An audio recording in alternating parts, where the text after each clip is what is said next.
अस्सलाम वालेकुम जी, कैसे हैं आप सब। आई होप आप सब लोग बिल्कुल ठीक होंगे। हम भी अल्लाह का शुक्र है बिल्कुल ठीक हैं। तो जी, ये सैटरडे आफ्टरनून का ब्लॉग आप देख रहे हैं। और कायनात को मैंने 12 बजे के करीब ऑयलिंग कर दी थी और उसके बाद उसने नैप ले ली थी। तो अब वो उठ गई है और अपना खेल रही है। तो मैंने अपनी भी ऑयलिंग कर ली थी। और उसके बाद अब सबसे मुश्किल काम जो मुझे लगता है वो मैं कर रही हूँ, वो है जी लॉन्ड्री को फोल्ड करना। मुझे बहुत ही ये बोरिंग काम लगता है और थका देता है मुझे। आई डोंट नो क्यों। आप लोग मुझे ज़रूर बताइएगा कि आपको कौन सा काम मुश्किल लगता है। यूजुअली लोगों को होता है कि बर्तन धोना बड़ा मुश्किल है, लेकिन मुझे बर्तन धोना, सफाई करना, ये काम मुझे बिल्कुल मुश्किल नहीं लगते। ये जो बैठ के कपड़े फोल्ड करने वाला काम है, ये मुझे बहुत ज़्यादा बोरिंग लगता है और बिल्कुल पसंद नहीं है, लेकिन ऑफ कोर्स आपको करना होता है।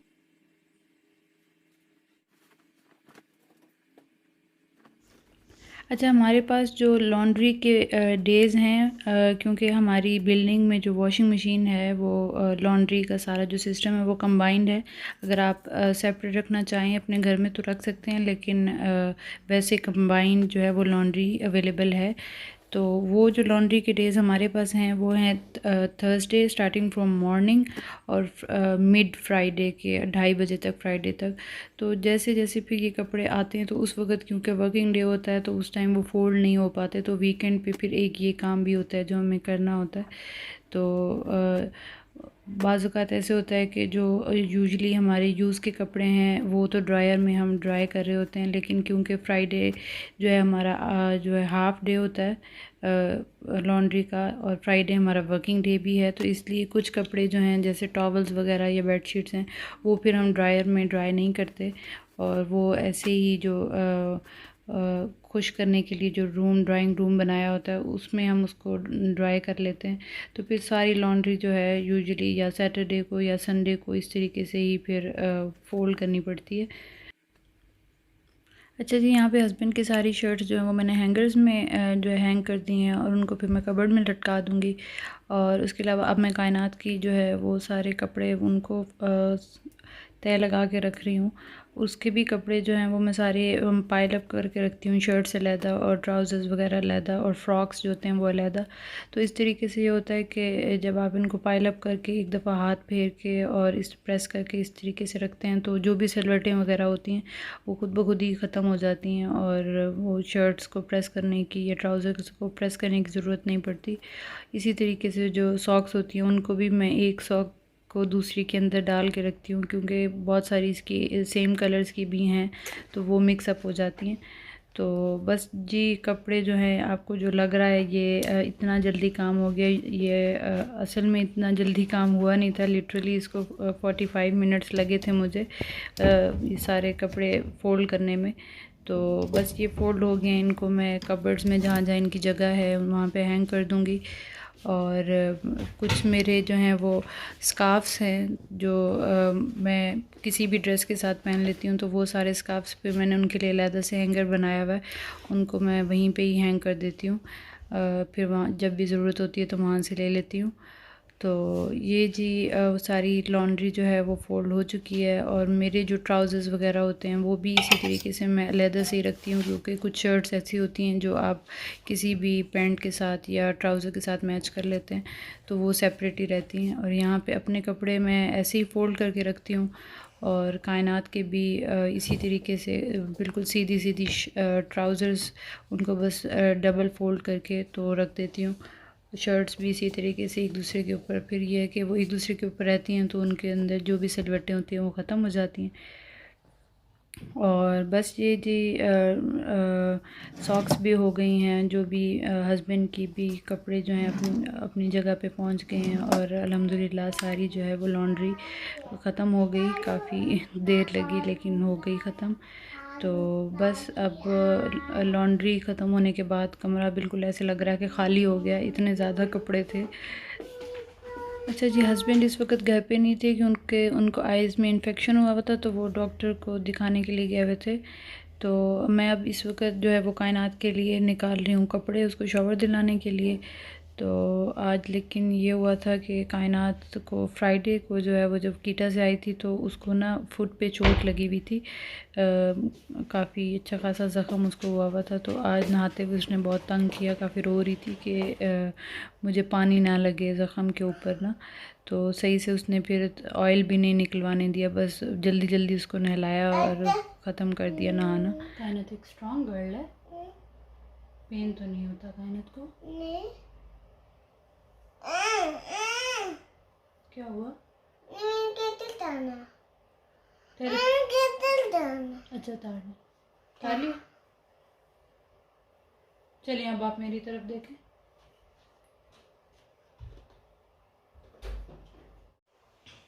अच्छा जी, कायनात की कॉम्बिंग हो गया और वो जो है अब पोज़ कर रही है बैठ के, क्योंकि मिरर में भी सामने देख रही थी और साथ कैमरे में भी। तो उसके बाद फिर मैंने नहा लिया था और शॉवर लेने के बाद फिर नमाज़ वगैरह पढ़ के तो मैं किचन में आ गई थी, क्योंकि रात के खाने की तैयारी करनी थी। तो रात के खाने में आज बना रहे थे हम मटन और आलू का जो पतले शोरबे वाला सालन होता है वो। तो उसके लिए बस यही है कि ऑयल में मैंने डाले थे साबुत गरम मसाला, उसकी खुशबू आने दी और उसके बाद फिर उसमें प्याज डाल दिया, प्याज को ब्राउन किया गोल्डन ब्राउन, फिर मटन डाल दिया और मटन डालने के बाद उसको भी अच्छा सा भूना कि उसका कलर चेंज हो जाए। फिर अदरक लहसुन डाल दिया था और अदरक लहसुन का पेस्ट डाल के उसको थोड़ा सा भूना था, पानी हल्का सा पानी डाल के। और फिर मेरे पास जो है वो जो टमाटर था वो मेरे पास फ्रोज़न थे, तो उसको मैंने माइक्रोवेव करके स्किन उतार के तो पल्प इसमें शामिल कर दिया था। उसके बाद फिर जो यूजुअल मसाले होते हैं हम इस सालन में डालते हैं, लाइक हल्दी, लाल मिर्च, नमक और धनिया पाउडर, ज़ीरा पाउडर, ये सारी चीज़ें डाल के तो मैंने इसको थोड़ा सा भूना था। बिल्कुल 1 चम्मच जो है वो टेबल स्पून, उससे भी थोड़ा सा कम मैंने इसमें दही डाला था। और ये सारे मसाले की अच्छे से भुनाई करके तो इसमें पानी डाल के मैंने इसे लो फ्लेम पे पकने के लिए रख दिया था, क्योंकि इसे मैं ओपन पॉट में ही बना रही हूँ, प्रेशर कुकर में नहीं बना रही। अच्छा, आई होप नेक्स्ट या उससे नेक्स्ट व्लॉग जो होगा वो बहुत ही मज़े का, बहुत ही इंटरेस्टिंग होगा, क्योंकि वो रेसिपीज़ का व्लॉग है और वो बड़े यूनिक किस्म की रेसिपीज़ हैं, वो आप बहुत इंजॉय करेंगे। वो एक किस्म का एक चैलेंज था हमारे लिए, वो चैलेंज व्लॉग मैंने वो बनाया था, तो वो ज़रूर देखिएगा। तो बस जी, रात के खाने की तैयारी हो रही है अभी। और कायनात का ये होता है कि जब भी वो मामा बाबा को नमाज़ पढ़ते हुए किसी को देखती है तो फिर नमाज़ पढ़ने के बाद फ़ौरन वो कहती है कि अच्छा मैंने कुरान पाक भी पढ़ना है। तो फिर अभी वो कुरान पाक लेके आई है नूरानी कायदा, तो वो पढ़ रही है। और उसमें अब उसको जो है शुरू के जो हरूफ ताजी हैं उसमें अभी थोड़ी इसको मुश्किल होती है, लेकिन आखिर में जो है वो सारे जो हैं वो बहुत अच्छे से पढ़ लेती है, उसको याद है, क्योंकि इस शुरू के जो हरूफ ताजी हैं वो अरबिक और उर्दू में उनकी प्रोनाउंसिएशन फ़र्क होती है। उर्दू में आपको बे पढ़ना होता है और अरबिक में बा, लेकिन आखिर के जो हरूफ तर्जीम वो सिमिलर होते हैं, तो इसलिए उसको वो सही से याद हैं। लेकिन इंशाल्लाह आहिस्ता आहिस्ता जो है वो ये सारे उसको याद हो जाएंगे। बस ये है कि शौक़ है उसको, वो लेके उसको होता है कि मैं बैठ के पढूं, तो इंशाल्लाह ये भी जल्दी से उसको याद हो जाएगा। अच्छा जी, फिर से मैं किचन में आ गई हूँ और कुछ चीज़ें समेट रही हूँ, अभी सालन अभी रेडी हो रहा है। तो ये जो है हलवा बनाया था हस्बैंड ने सुबह नाश्ते के टाइम। ये बेसन सूजी का हलवा है और इसमें बिस्किट्स एक हम लेके आए थे कायनात के लिए, जो उसने शायद शौक़ से नहीं खाए थे और वो थे बहुत ज़्यादा हार्ड, तो वो जो उससे सही से खाए नहीं जा रहे थे, तो वो उन्होंने जो है इसमें शामिल किए थे और उन्होंने ये हलवा बनाया था, बहुत मज़े का बना था। तो वो इसको मैं सेव कर रही थी, क्लिंग रैप लगा के फ्रिज में रख रही थी और अब मैं जो है वो सैलेड साथ बना रही हूँ, ताकि जो है जब तक खाना रेडी हो तो सैलेड वगैरह बाकी चीज़ें हम रेडी कर लें। अच्छा जी, इसमें सलाद में जो मैंने प्याज डाला था इसको मैंने वॉश बिल्कुल भी नहीं किया था। यूजुअली जो हम प्याज को अगर शामिल करते हैं सलाद में तो हम उसको पहले नमक लगा के, लीमू वगैरह लगा के कुछ देर रखते हैं, उसको वॉश करते हैं, फिर शामिल करते हैं ताकि उसकी कड़वाहट ख़त्म हो जाए। लेकिन मैंने इस बार ऐसे नहीं किया, बल्कि मैंने ये किया था कि सारा सलाद बना के तो उसमें नमक डाला और नमक डालने के बाद उसमें वाइट विनेगर सिरका डाल दिया था और फिर ये है कि जब तक हमारा खाना रेडी हुआ तो वो सारा सैलेड उसी के अंदर ही रहता है, सिरके के अंदर। तो वो जो प्याज की कड़वाहट होती है वो ख़त्म हो जाती है, वो सारा जो है सैलेड का टेस्ट ही बिल्कुल अलग हो जाता है, डिफरेंट हो जाता है, थोड़ा सा खट्टा खट्टा सा।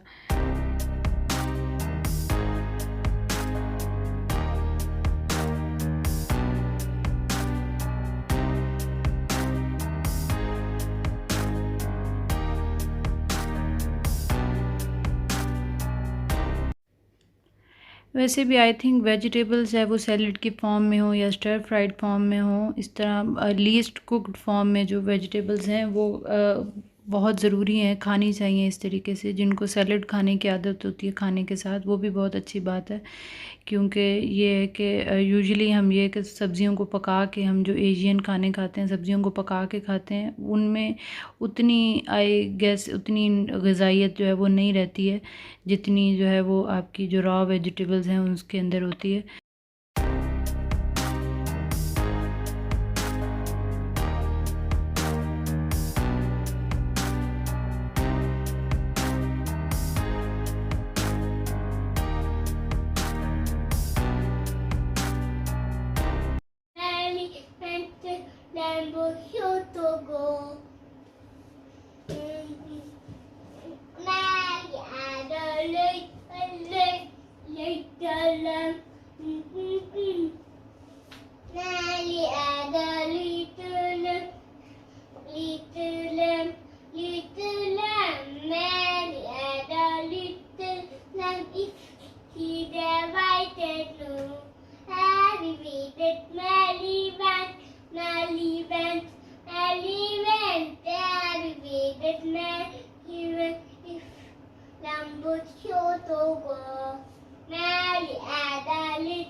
ये कैप वाली लड़की इधर भी देख ले।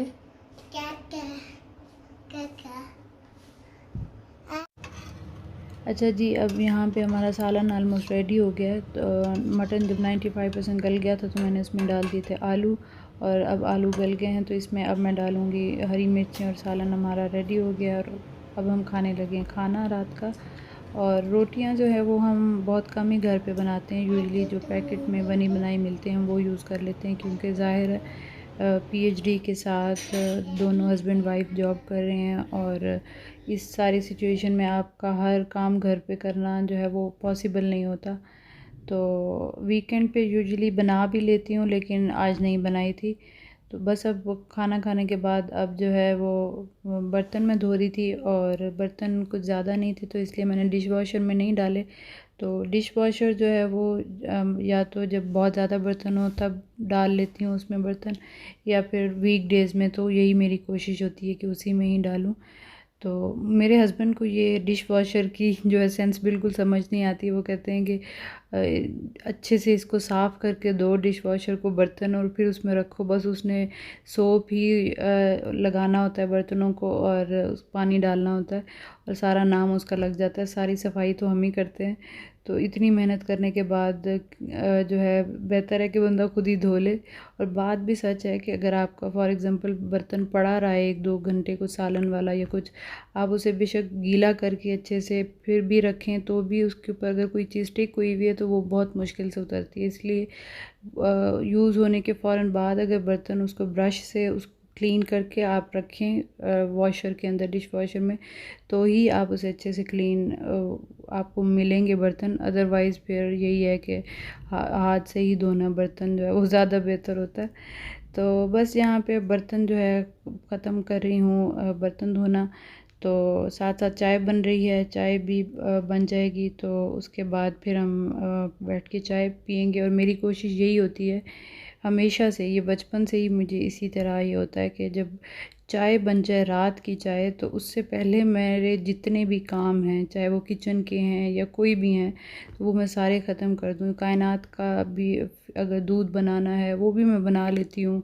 सारे काम के मुझे जो है बड़े सुकून से चाय पीने को मिले। हालांकि ये सारे काम ख़त्म करते करते मेरी चाय ठंडी हो जाती है, तो लेकिन ये कि मैं उसे गर्म कर लेती हूँ, वो मुझे इशू नहीं होता।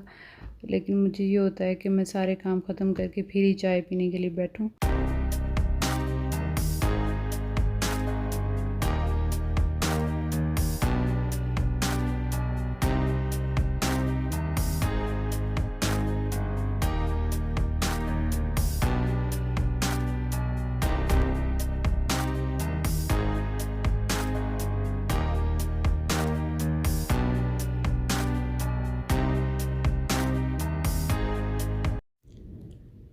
अच्छा जी, चाय यहाँ पे बन गई है और चाय अब यहाँ पे देख के, इस वक्त चाय को देख के मेरा फिर से दिल कर रहा है कि मैं चाय बना के अभी पी लूँ। इस वक्त रात के 2 बजने वाले हैं, ऑलमोस्ट 1:30 बज रहा है और मेरा फिर से दिल कर रहा है चाय पीने का। अच्छा जी, चाय बन गई है और किचन भी अल्लाह का शुक्र है बिल्कुल क्लीन हो चुका है। चाय वाले बर्तन भी मैंने साफ़ कर दिए और उसके बाद फिर हम बाहर आ गए थे। बाहर बैठ के हमने चाय पी, क्योंकि अंदर थोड़ी सी ऐसे गर्मी सी फील हो रही थी। तो बाहर का मौसम काफ़ी अच्छा था, बालकनी में बैठ के।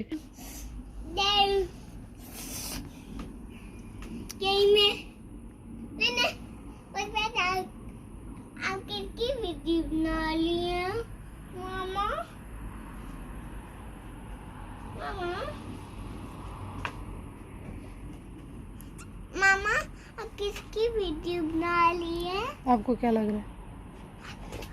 करे को उनकी वीडियो बना ली आप।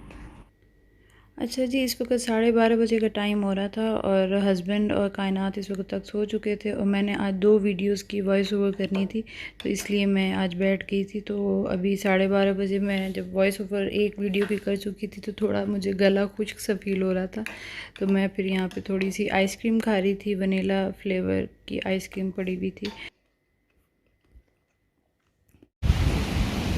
इस वक्त रात के 1:30 बज रहे हैं और मैं इस वक्त वॉइस ओवर कर रही थी वीडियो की और अचानक मुझे आवाज़ आई बारिश होने की, तो मैं फ़ौरन से बाहर आई कि आपको दिखाऊं।